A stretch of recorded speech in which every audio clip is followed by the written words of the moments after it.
All right. It says we're live. I hope we're live. If we're not, we have serious problems. But welcome. Welcome to GEG South Carolina's official launch video here. Everybody say hi. Hi. Hi. If anybody's watching, let us know that you are in the chat. And we're going to go ahead and get started. Let me share my screen here. All right. How's that look? Looks Looking great good so far? Beautiful. Good. Beautiful. All right. So, yes, welcome to GEG South Carolina's official launch. Here is the agenda for our session today. Our launch party is we're going to welcome everybody, introduce ourselves, and then we'll go through different things like what's new with Google and a really good article on 9 ways that online teaching should be different than face-to-face, because in this environment, we just don't know what we're facing as the school year is about to start. We'll talk about Google certifications, and then our leaders will share some tips and tricks and some upcoming events. And then that will be that for this launch. So what is a Google Educator Group? So GEGs, as they're called, has had this kind of resurgence.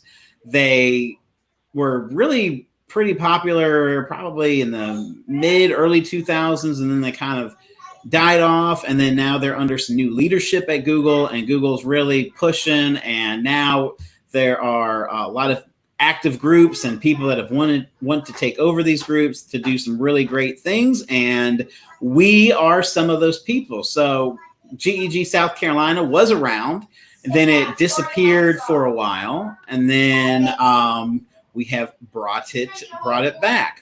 But what are they? So they're independently run communities of educators. So it's educator run.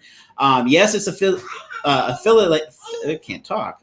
affiliated with Google because they're Google educator groups, but they're not actually, run by anybody by Google. We volunteer our time and our services to do all these different things. And I apologize for my kids screaming in the background, but that's what I get from working at home. The purpose is to bring educators together to inspire and empower each other and to meet the needs of our students through technology in the classroom and beyond. So, it's just not us. We want everybody to be involved. We want an active GEG and have people as members communicating with other people, asking questions like, hey, how do you do this? Or how can I use this tool with my class? And in the pandemic environment that we're in, and our schools are going hybrid or virtual or 100% virtual, this is the time where we can really join forces together to inspire each other, to help each other, to do some really great things in the classroom for our students. Ways we would connect is we want to connect through social media. So we have a Twitter, we have Facebook, we have a Google Groups, different ways that we can try to talk to each other. We're going to do live professional learnings. We've done some in the past. We have some coming up. And then we also, hopefully, when things settle down and the pandemic, the numbers are decreasing in South Carolina, hopefully we can do some meetups. We have a leader from the, Low Country, who's not with us right now, but, she can put together some things in the Low Country and then us here in the Midlands and try to schedule some things up in the northern part of the state as well. And then we want to collaborate, we want to learn, we want to share, and we want to support each other. So that is the purpose of a GEG. So our GEG South Carolina team is myself. I'm Jared Johnson. I'm a digital learning coach in Lexington, South Carolina, specifically at Gilbert Middle School.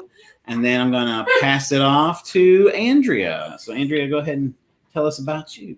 And hey, everybody, I'm Andrea Derrick. I am a former digital learning coach. I was in that role for 8 years, and I am so excited to be returning to the classroom this year as a fourth grade teacher. I work in Batesburg, Leesville, which is Lexington County School District 3. Go Panthers.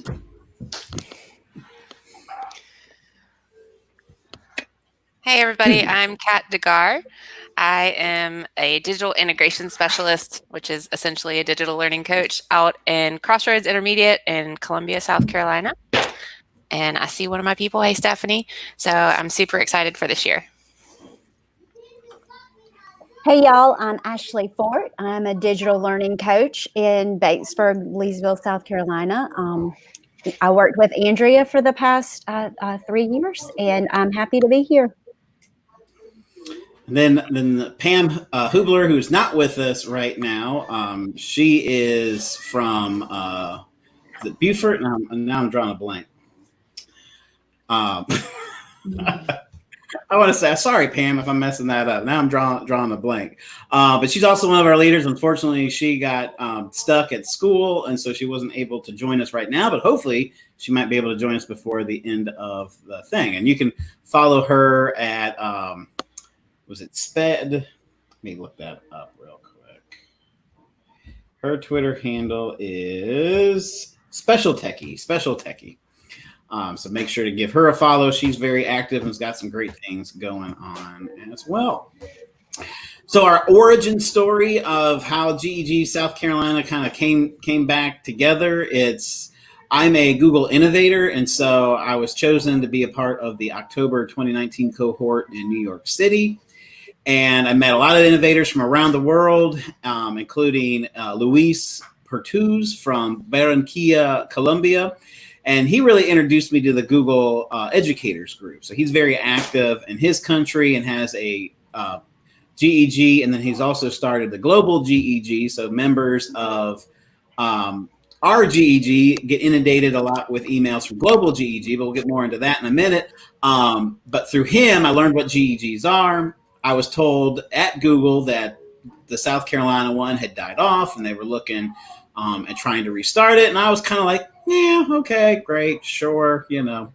But then as I'm working through my project with Google Innovator, I realized that GEG South Carolina would be a perfect vehicle for my project in the terms of I wanted to be able to build a community for educators to feel empowered, to learn new technology, to learn from each other, to take risks, because a lot of times as teachers, our fears get in the way of our students being able to do some great things with technology. And so throughout from October to about March, it just kind of made sense to restart GEG South Carolina and kind of mold my project into that. And then, of course, I asked these wonderful women to take a part because I've worked with them either in the past or I've known them through different things that we've done. And so it just made sense.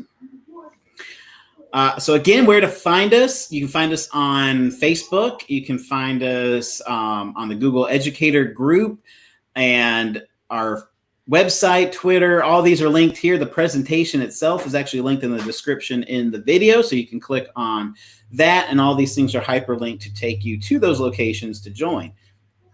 And I'm very, very proud of the fact that, you know, we've got close to 200 members already. They're kind of mixed up. So I've kind of like, we have over 170 in our Google group, and which is where we do our mail distributions and things like that. But then we also have about over 100, right, Andrea, on Facebook, and some of them are crossovers, but definitely find a platform that works for you. And we're going to try to keep up with all that. But the Google group is the most important because that puts you on our email distribution list, because that at least is going to be the most prevalent thing to go to. And then our website is linked there where you can get to all of that from there too. All right, so Global GEG, to talk about this real quick. So Global GEG was started about the same time that I was starting the South Carolina one. And if you belong to our GEG, you'll notice that you get a lot of emails and invites from Global GEG, because what Global GEG's done is taken all the GEGs from around the world and took those leaders and those members and really are doing some great things with them. So they're kind of a big group that has a lot of access to a lot of other people to do professional learnings and bring in voices from all over the country. So that's why you might get a lot of calendar invites or emails from Global GEGs, because they have a bigger reach and they can put together a lot of cool resources that as a local GEG may not be able to do. And, we can do a lot of crossover events. So for example, our Google Classroom series has been put together between me and GEG UK, and Ben from GEG UK. He and I have done these classroom sessions, which is really cool because it gives everybody a different voice. And I know a lot of people say they love his British accent. So Global GEG is a great place to kind of go above and beyond. And you can be members of multiple GEGs, just to throw that out there. Like, don't, it's up to you how many you want to belong to, but don't hesitate to belong to Georgia or Florida, because we're all offering different things. And as much as we try to collaborate, sometimes this GEG might be offering something that we don't have. So definitely take advantage of all those kind of learning opportunities that are out there. And Global GEG is kind of the hub for that. All right. What's new with Google? The school year is about to start, which means there's some new features coming along. Right, guys? Correct. Ah. At some point. At some point, that's right. Yeah. So the Chrome App Hub. Anybody out there use the Chrome App Hub? Ladies, have you guys explored that any? Nope. No. Oh, yeah. Not yet. Not yet? Oh, well. So if you've never explored the Chrome App Hub, and it's linked to the presentation here, what this does is you can search for different apps that will run on Chromebooks. And they can be like actual apps that run on Chromebooks, or they could be websites like Book Creator and different things like that. So you can search for things that would work really well. And this doesn't have to be just Chromebooks. If you have MacBooks or iPads, this is also another great way to just look and see what is available. But you can search by category, by age range, different things like that. And so you can do a lot of exploration here of some ideas. And again, in a hybrid or virtual environment, this could be a very good resource to explore what is out there that you can do with students. Just be aware that this at purchasing options, there are some apps, unfortunately, that do cost money, but you can filter for all of that in the App Hub. Teach from Anywhere. This was launched back in the spring. So when schools were starting to close down because of the pandemic, Google launched the Teach from Anywhere website. And this is a fantastic hub. I'm going to go to the live version here. A fantastic hub for resources for teachers, for parents, for students on how to have school pretty much anywhere. And they have a conference coming up August 11th through 12th. So you can register to attend that to see how education has been impacted because of the pandemic, and just being able to choose the right tools to help students. So teachers, what can help you? For schools, what can help schools in general? And then for families, what kind of tools and resources are available for families? And so you can explore this. They have tutorials on these different apps, different tools that you can use. And in fact, coming soon, Google has a junior training series that's coming out where it's directed towards students and parents. And they're short little 1-minute videos or less on just how to do basic things in Google. So how to fix your Wi-Fi settings on your Chromebook, or how to share a document in Google Docs, or how to turn in an assignment in Google Classroom. So these videos will be broken down and those will be published. And I'm not 100% sure if they're going to be published on this website, but they will be published. And as a GEG, we'll direct those to you. So that'll be a good place for parents and students to go to when they need help with something and they're at home.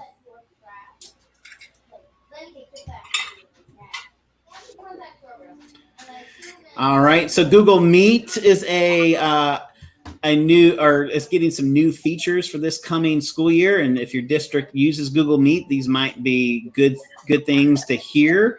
But Google Meet is changing. One of the big things is they're going to prevent anonymous users from logging in and crashing Google Meets. I know for my district, that wasn't a big problem. I don't know about you guys. No. But we really did. I know with Zooms, that was a big issue, but with Meet, we never had those issues. But by default now, Meet will not allow anybody to crash it unless they are a part of that domain or have been invited.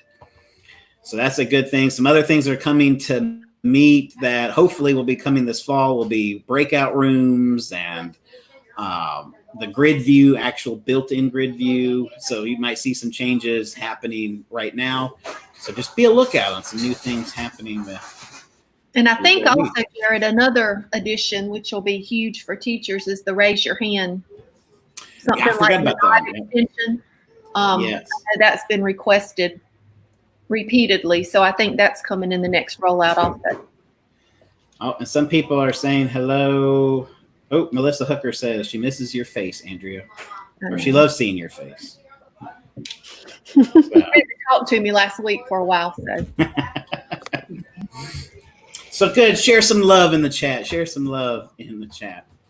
All right. So this next part, and everybody, chime in on your experience with this. But for our district, for Lexington 1, so I'm in Lexington 1, and we are starting out with a hybrid model. We are offering a 100% virtual model. Then we're doing hybrid in an AABB format. And then we'll see after they're going to do that for 30 days, and then we'll see what happens after that. But this article on the Cult of Pedagogy website, and if you've never been on this website, definitely check it out. There's a lot of great resources on there. It's also a podcast, so you can, if you don't want to read it, you can listen to it. But there's this article here, 9 ways online teaching should be different from face-to-face. To me, this was a very powerful article because in the spring, I don't know about you guys, in the spring, it just felt like we were just all discombobulated. We were trying our best to do what we did in the classroom and do it virtually, when really what you do in the classroom face-to-face can't be done online and probably shouldn't be done online. And so this is a great article on just talking about how to build those let's see, come on, open.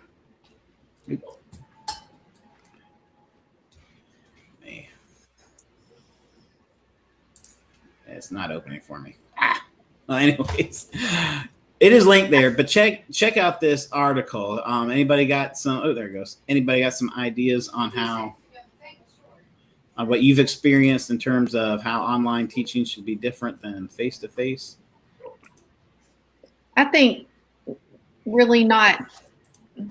I just think in preparing for this back in March, we did not have time to prepare for it, and everybody did the best they can. We have a little bit more time now, but teaching virtual versus teaching face-to-face is not just an issue of learning all the tools and how to click this and click that and what navigation needs to happen, but it's also a little bit of a pedagogical shift of how do you formatively assess, how do you collaborate, how do you do all these different things to create the best virtual learning environment that you can. And so while most teachers are not trained to do that, here we find ourselves in that position, and the articles and the GEG and the open conversation, I think, is going to be important for all of us because, again, the learning curve is huge and the time is limited in learning that. I totally agree, Andrea. I think, and something that we all learned from spring, and I think we need to carry forward into fall, is making sure to show ourselves grace as we learn, because it is a huge shift. It is, and don't be afraid to fail. If I could tell teachers one thing, don't be afraid to fail. I failed really big this morning doing a live presentation like we're doing now, where my internet crashed. I got kicked out. I got back in. And yes, it's stressful, and you're like sweating and worrying about what everybody's thinking. But really, yeah, like Pat said, give yourself grace. There's going to be mistakes. There's going to be tech issues on your side, on the kid's side. We're all in this together. And what's that? I also think that, districts like our district has chosen Google Classroom, which we really always used for the virtual part. That's different for our littles because they're used to using Seesaw. But picking your digital tools is only a very, just like in a classroom, it's a vehicle. It's a minute part of what we're being asked to do. It's the instructional implications that we need to keep circling back around to as we set out on this. I know Melissa Hooker, I think, is getting ready. I think she's applied for virtual and she's with us. So she and I talked a little bit about that last week. Again, it's not just the tech tools, it's the instructional, the pedagogy, and how do you make that work in a virtual situation? And how do you, and I don't, the big thing, oh, go ahead, Ashley. Sorry, Jared. You asked for differences. This isn't really a difference, but I think it's important that, teachers are given specific feedback to students. It's easy when you're in the classroom and you can walk up to a student and give them that feedback immediately. We need to use our digital tools to do that as quickly as possible with distance learning as well. We don't want a long period of time to go by where kids don't know whether they are getting it or not. We want to get that feedback to students and parents as quickly as possible. Mm-hmm. That is right. Yeah, communication. And in fact, this article starts off with communication being that big piece, and that's communication to the students. It's also to the parents. I know that's been some questions teachers have asked me. What are the best ways to communicate with parents? And I not 100% have an answer for that yet. But we had a hub when we did the distance learning back in the spring. We had a hub where teachers could put their lesson plans for parents to go in and view it. And we got a lot of positive feedback about that, but I'm not sure if that will be sustainable going forward, but definitely, yeah, communication is going to be a big piece with that. And it's going to be interesting, but again, that's what we're here for. We want to be able to provide that support. We want to be able to be a place where you can seek out support. So when you join the Google group, you can actually send emails through the Google group to everybody and ask that question, and hopefully people will respond. The same on Twitter, the same on the Facebook. Don't hesitate to ask a question and see what you can get. I know I've gotten quite a few private conversations on the Facebook thing, and I'm like, please post this out for everybody. And they're like, no, I don't want anybody to think I'm stupid. Nobody's going to think you're stupid. Don't worry about that. We're all here to support and empower each other because this is a whole new world. But definitely check out that article. One of the cool things you can help that benefits you as an educator are Google educator certifications. If you've never explored the Google certifications, you have a level 1 and level 2. So this just tests this assessment on your skills, your Google skills. So if you're a Google district or if you've been using Google tools, your level 1 and level 2 might be pretty simple. And they're going to ask you skills-based questions like, Miss Derrick teaches science, and she wants her students to present on a topic of frogs. What presentation tools would you use? And then it will ask you to walk through the steps, like how would you share that document or type a title in that document. So it's very going to take you from the basic levels, and then level 2 is going to be a little bit more advanced. So where you're building tables in sheets or creating graphics on a website, things like that are going to be tested on. But we definitely want you to try out for the test. The level 1 test is $10. The level 2 test is $25, and you can sign up for them at the Teacher Center, which is linked to that graphic on the previous page. But if you're worried about it, the Teacher Center gives you study guides on how to prepare for it. But Global GEG, with the resources that they have been able to put together a boot camp for level 1 and level 2. It's 100% free. You're learning from people from all over the globe.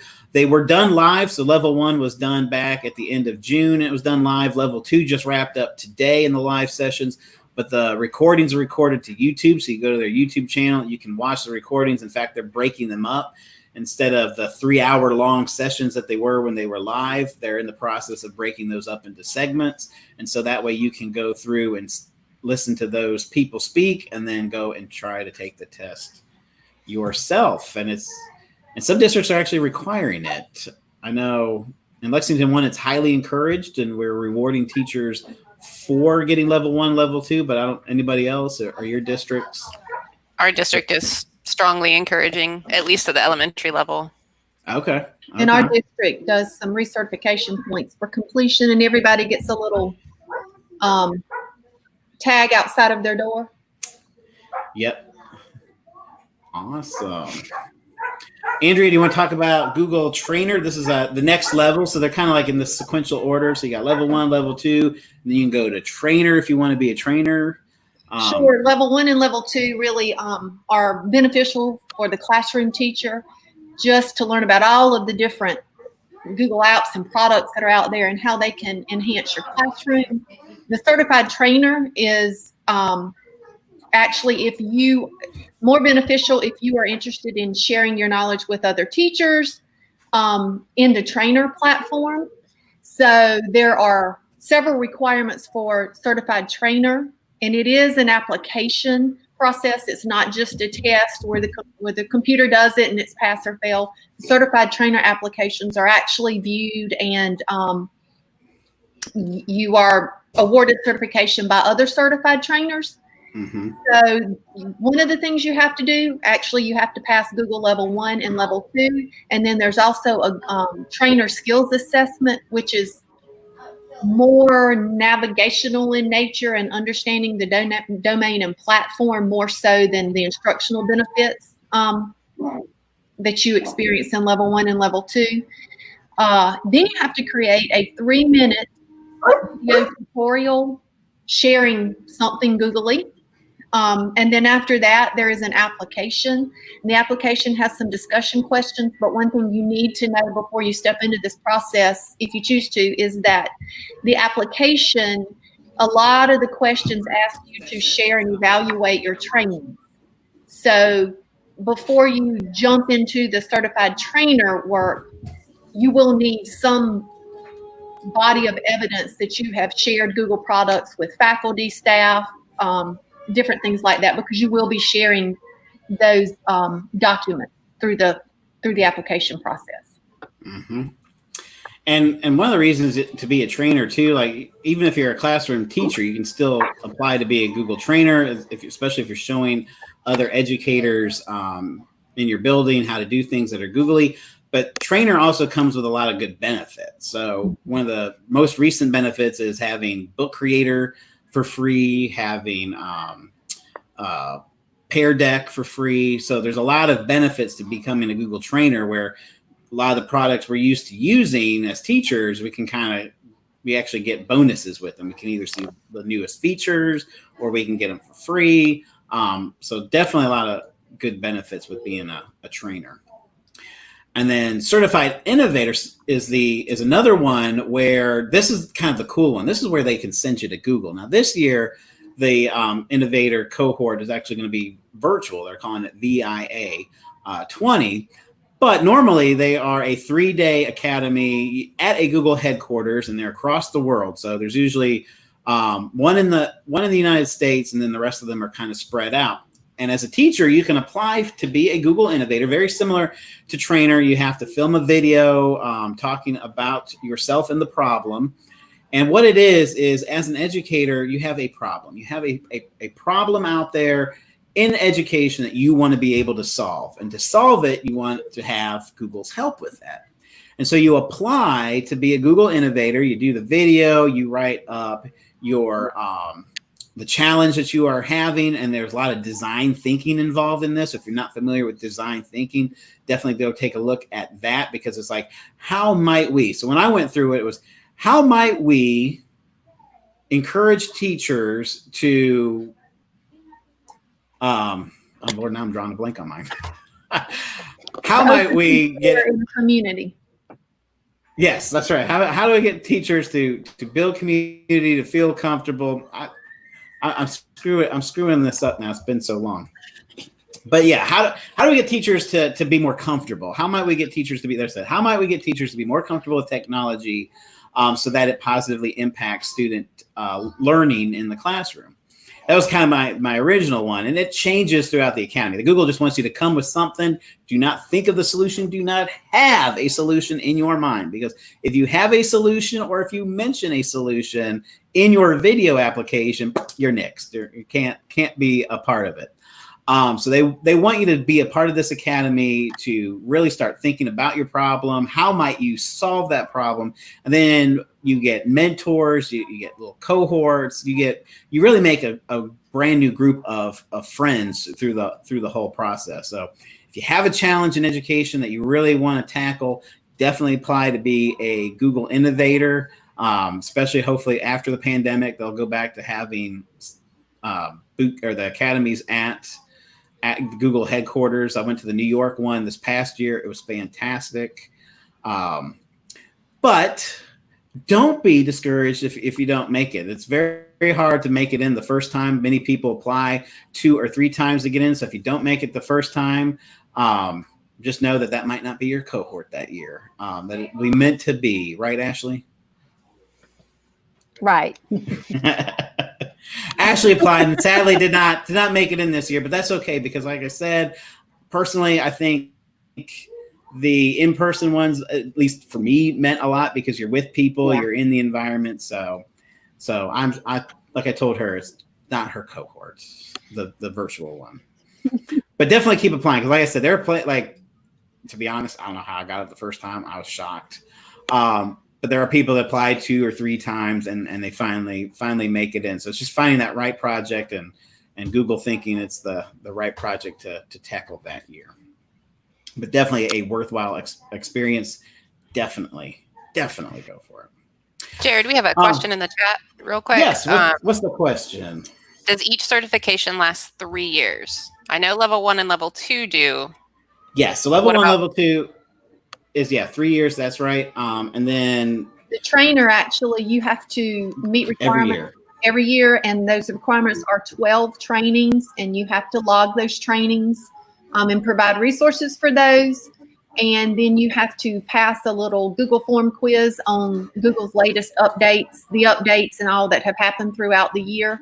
And then you do have to maintain your level 1 and level 2 certifications whenever they roll over. Mm-hmm. Yep. So you do log, you log your trainings, and then innovator, it's a year-long cohort. So you have to log, just like trainer, you're logging your time that you meet with your mentor, you're logging different times that you're doing things with your project. And then you just kind of keep it going, keep your project alive for innovator, to keep your innovator status alive. And I'm still kind of in the middle of it. And then the pandemic happened, so all my stuff's been pushed back. So I'm kind of living in the moment. So I'm still meeting with my mentor and trying to log the different things, and we'll see how that goes at the end. Google has recently introduced a new certification called Certified Coach. And this is really directed towards instructional coaches, technology coaches, the people that are doing the coaches in the building. This isn't for teachers. This is for actual coaches. And what this is, it's a coaching program. So what you do is you take their online course, you go through the different modules. Then there is a video and an assessment for the application part. And then to keep that up, you have to log your coaching hours.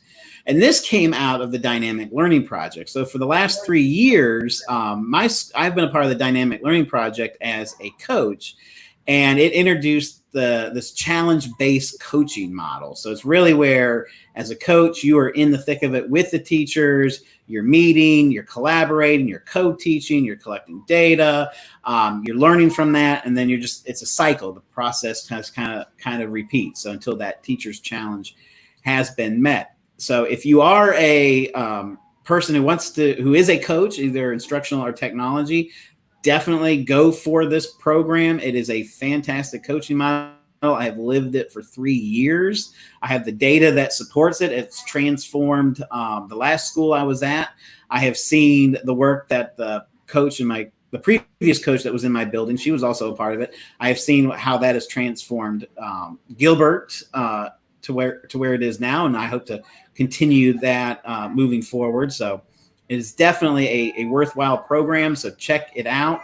Like I said, you take the course. You have the video. There's an application, an assessment. You have to have your level 1, level 2 at least as part of that as well. And then when you get accepted into the program, you just log your coaching hours like you do as if you were a Google trainer. So if you want to know more about that, let me know, because it's a fantastic program. All right, now to get into the tips and tricks part of our session here, our launch. Because who doesn't like tips and tricks? Anybody like tips and tricks? Raise your hand. I like tips and tricks. Every Tuesday we try to put out a Tech Tip Tuesday. We're calling it Sweet Tea because we're South Carolina and we love our sweet tea. So why not play on the words of G Suite and call it sweet with the letter T? Because tech tips can be very sweet and very delicious, and can satisfy whatever thirst you have when it comes to technology. Am I going off the deep end? Yes, I am going off the deep end. I can't see their faces. I'm presenting my screen, so I can't see their faces, but I feel like I'm getting some eye rolls. Yeah. So Ashley. Okay, so this is a great tip. Andrea and I both use this, pinning tabs for faster navigation in your Chrome window. So in Google Chrome, you select a tab that you'd like to pin. This is something that you want to use all the time. You can see in the screenshot at the very top, this might be mine. I've got my Gmail, my Drive, and my calendar pinned up there because I use those every single day. So you select that tab and then you want to right click it and choose pin tab. And then what it's going to do is it's going to move it all the way to the far left of the browser. And every time you sign into Chrome, those pin tabs will automatically load. So those sites that you go to often are always going to be there, right there in your Chrome window, ready for you when you sign in. I will say, I will add, depending on your district settings, because I know for me that doesn't always work. Well, on my Chromebook, sometimes it doesn't on my Chromebook, but lots of times, like if I close a window and I open it back up on my laptop or my MacBook, they're usually there. So again, it might depend, but it's nice to have them there pretty consistently. Mine holds really well, and I just counted my open tabs, of which I have 42. I'm not proud to say that, but if you pin them and they drop to the left, when you have 42 tabs open, you don't spend time hunting for your email or your calendar or whatever, because it's just sitting over there on the left-hand side. Exactly. That's right. All right. Now, I have never heard of this one, so I'm excited about this one. So this is one we shared with our teachers in Batesburg-Leesville last year, and a lot of them liked it. This is a digital version, a virtual version of the old popsicle sticks where you can make sure you address every child and every child gets a chance to answer questions. So this is Popsicle Sticks Random Student Picker, and it is a Chrome extension, and down at the bottom of the slide, you can click on that link to actually download this and install it. There's a little gift there showing you how simple this is. You literally download the extension, you click add a class, you name your class, you add your kids, and then when you open that class, it says random picker at the bottom, and you just click it and they pop up. So it's quick and easy to set up. You can add and remove students easily and quickly as they transition in and out. I like it because it pops up in the upper right-hand portion of your screen where your extensions are. A lot of the virtual student pickers, they're very intrusive on your screen. They cover up everything else you're doing, or you've got to go here to find one or whatever. This just pops up in the corner and makes it really, really easy. I haven't tried it using it virtually, but if you're doing a Google Meet and you're sharing your screen and you're working through problems with students, it should work just as easily in a virtual setting as well. So give it a try, check it out. It is simple. The setup will take you however long it takes you to type your kids' names, and it's very applicable and easy to walk out of here and use. Very cool. There's no way to do a mass upload? Do you have to do them individually? I think you do them individually. I have not seen a mass upload. Okay. I haven't opened it since we trained in it, probably in January. But it was not there then, but a lot of our teachers do use this. Okay. Well, cool. I'll have to show that one off when school starts back on. I know, I'm stealing that one. All right. This one is turn on extensions for incognito. So I learned this little handy trick from a GEG leader. Her name is Georgina Dean. She is GEG leader of GEG Amman, if I'm saying that correct, in Jordan. And so she showed me, because I get frustrated when I'm in incognito mode and my extensions don't work. But you can actually turn extensions on for incognito mode. So that's just really easy. You just go to the extension, the puzzle piece in the upper right-hand corner, go down to Manage Extensions, and then click on the extensions you want available in incognito mode and just turn that on. It's a little toggle switch. You just turn them on, and then that way your extensions are available to you in incognito. So that was a big help, because sometimes I'm doing Bitmojis in multiple windows, and I need Bitmoji in every window and every account that I have. So check that out. Also, too, for Lexington One people, ClassLink, if you're in incognito, definitely add ClassLink into incognito when you want to get into those services. Jared, can I pop back in, because Stephanie asked, is there a popsicle stick thing in Google Classroom?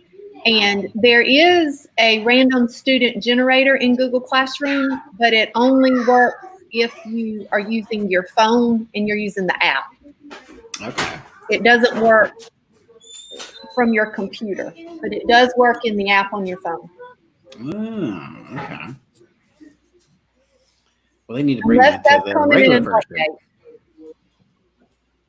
Yeah, and I haven't heard too much about Google Classroom updates, but it is August, and they usually start announcing new things soon.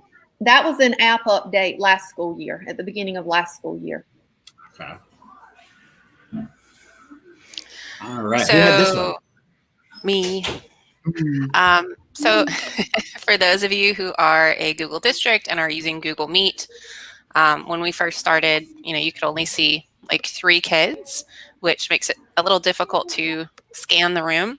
But this extension, the Google Meet Grid View extension, allows you to see everybody up to, I believe, 250 participants, which is just really nice if you're trying to do a larger group, so that you can still read the room and see if anybody's raising their hand, or if they're using the Not extension. I know you don't need that, but it's just a great tool to have so that you can see everybody in your Google Meet. Very cool. And I like that too. It does look a lot better. Except when you do have that many people, like if you have over, 17 on a screen, you do have to scroll over to see other faces. That's a great extension, and it updates quite frequently, because I think it originated with play codes. So if it just doesn't work, if you uninstall it and reinstall it, it'll pull the latest version. I think we've had to do that like twice. I just had to do that last week because it was like a linear view of face. It was weird. And if I'm not mistaken, there's been some talk where Google is trying to integrate that as a natural thing in Google Meet. So I think that's why sometimes it works and sometimes it doesn't. It's whatever Google is doing on the back end that causes that to happen. So yeah, uninstall it and install it. It's a pain in the butt, but hey, it works when it is installed, and so sometimes you just have to do little things, right? Yes. Like strengthen your Wi-Fi network when it crashes. All right, so upcoming events, so things that we have coming up. If you are interested, and I'll be honest with you, I got to get better at putting these on a calendar. That's one thing Global GEG has me beat on for sure, is just their calendar organization. I struggle even maintaining my own personal calendar. My wife will even vouch for that. So I'm getting these on the calendar, but definitely keep an eye on our social media pages because I do publish them there. One that we have coming up this week on Thursday at 10 a.m. is another Google Classroom session, but this one is on how to individualize instruction for ESL and SPED students. And even if you don't teach ESL or SPED, this could be a good series just on how to individualize instruction, period, with Google Classroom. And our special guest is Jessica Reed from my Innovator cohort, and she specializes in special ed, and I think she is a special ed teacher, but specializes in special ed, ESL, and her project is all about serving those students. So this is going to be a good one. That is coming up this Thursday at 10 o'clock. So keep a lookout for that. I think I posted it on Twitter, but not yet on Facebook.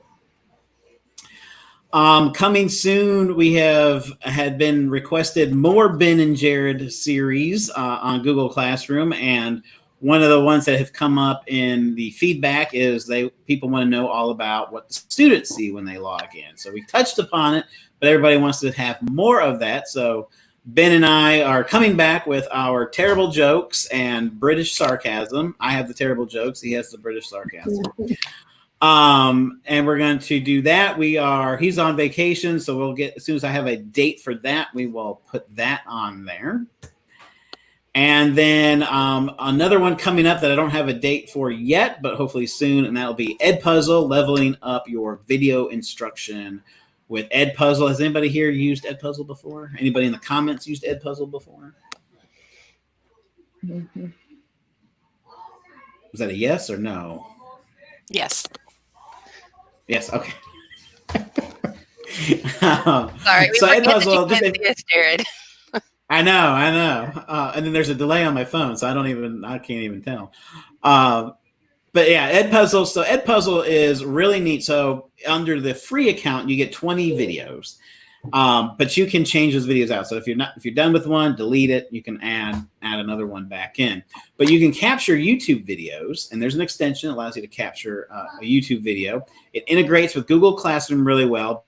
But what happens is you can embed questions into the video. So you start watching, about 2 minutes into the video, you can ask some questions, and then the video will resume, and then you can ask more questions, but the students can answer them. You get the data on the back end. You can do multiple choice, true and false, and you can also do short answer as well.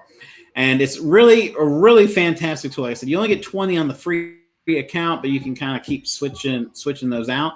But also too, if you are virtual hybrid and you are doing your own lessons, recording your own lessons with Screencastify or another tool, you can put in questions as well, just to see if the students are paying attention. And I know some people, if you're really good at video editing, will do like some kind of like flash or a shape or something that'll flash on the screen for a second. And then one of the questions will be, what color was the shape that flashed on the screen, just to see if kids were paying attention to that. One of the great things about Edpuzzle is, when we first started using videos in the classroom, it was like, wow, this is cool. Well, it's not really cool anymore because kids live with video, so they tend to be very passive watchers of video. Yes. Edpuzzle forces them to be a little more active. To me, two main reasons. The questions that you put in there, they know they're coming. They know you can see them live as they're working through them. You can even send them feedback. So they know they have to be accountable for that material, so they engage with it much better. And then also another thing I like about it is it's a setting, but they can't fast forward. They can go back and review a section to help them with whatever the question is or for understanding, but they can't fast forward through a video. So it really takes them from being passive listeners, passive viewers, I guess it is, to being more actively engaged with the video. Yes, all of that. Yep. So we'll have that coming up soon. I know that was a big request in our GEG group. We did send out a form about what things people were interested in learning about, and this was one of the ones that came up. So we'll be putting that out there as well. And then to answer, I think it was Melissa or somebody asked, are these sessions recorded? Yes. So when we publish the live YouTube link, you can always go back to our YouTube channel and re-watch the video. So that's the cool thing about StreamYard, is it records directly back to YouTube. So all of our videos are there that we've done in the past. So yeah, if you can't catch them live, definitely go back and check them out on our YouTube channel and subscribe to the YouTube channel. That way you can keep up to date with what is happening there. And then past YouTube events on our channel. Speaking of YouTube, so again, our classroom series, which was a collaboration between us and GEG UK, we have that on there. It's been broken up into different sections. So we have the basics. So if you bring, Oh, we lost Jared. Uh-oh. Let me look at the. Let's see, I have the PowerPoint up, I believe.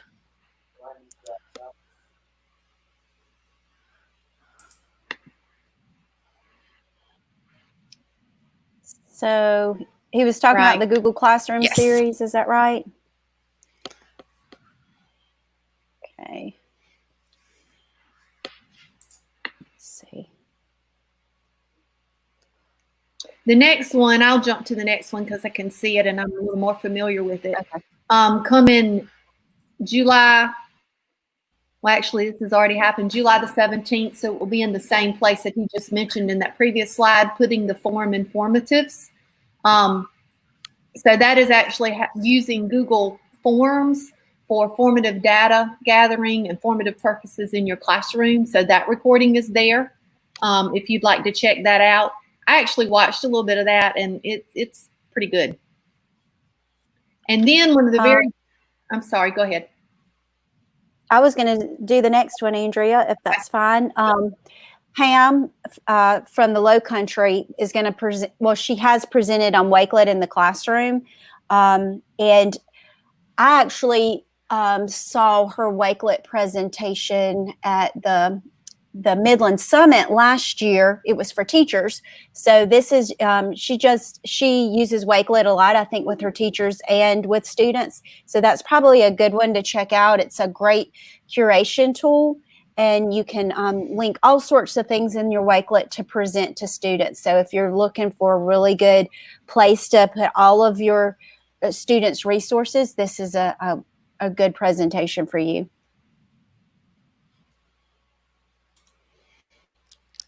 And then the other one, if my screen will change, is Amber did a HyperDoc presentation in June. If you've never used HyperDocs, it's a great way to engage kids. It's more than just hyperlinks. It's having them engage with each part of it. So if you've never used this was a great one. I don't know if y'all watched it, but I'm a big HyperDoc fan. Ladies, did y'all have anything to add on that? No, I think HyperDocs, if you're teaching virtually, are a great option. Kind of a one-stop shop in a virtual classroom situation. Yep. Those and 5 E's. Yeah. Yes. And I think the next slide he has, and I think he's coming back, is a question and answer. And I know we've kind of been doing that along and along, but we can pause for just a second. And now Jared's back, so he can take it over. Did I get kicked out? Oh. You did. You did. AT&T is going to get a strongly worded letter today. I haven't had that many problems since the beginning of the year. We're actually on the question and answer. Well, good. But we've kind of been doing that live as we've gone, so I don't know that you'll have very many right here. Well, maybe not. Nobody has any. That's okay. But I know Kat asked, and non-GEG people attend. Was that one of your question, Kat? Yeah. Yeah, so the sessions are open to anybody. We want people to join a GEG just because of the community and the ability to learn from each other. But no, you don't have to be a part, to take a part, or to be a part of anything. All right. Good Kat, who's ever controlling the screen, we'll go to the next slide. Mine's going really slow. Sorry. Is it? That's what I was afraid of. There we go. So this we'll wrap it up. It was just if you want to go to the next one there, it was going to be a transition into the. Oh, sorry. Thank you. Oh no, you're fine. You're fine. This is what happens. You know what the funny part is? We're all technology Go people, with the flow, man. And technology's crapping out on us. It's all good. It's all good. What was the motto that one year? Fail forward. Yeah, fail forward. Fail forward. Yeah, I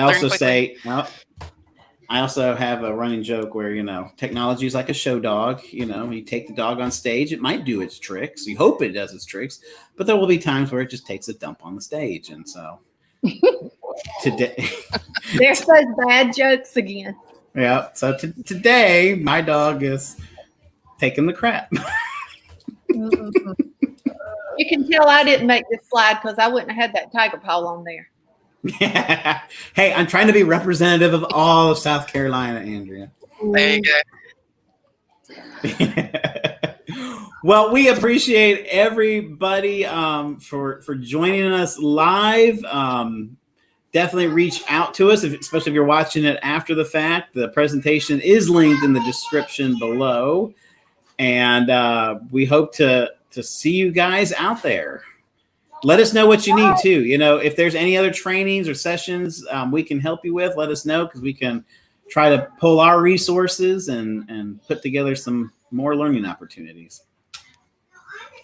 Right? Yes. Anytime. Well, good. Oh, Melissa Ogre says, I've learned from the tech issues today. Teacher free trial lesson. Ooh, good luck with that. Our teachers would have a partner teacher when they did their lessons. They started doing that, just somebody to sit in there just in case. No, I know this year will be different, but that probably won't work well in a very small district.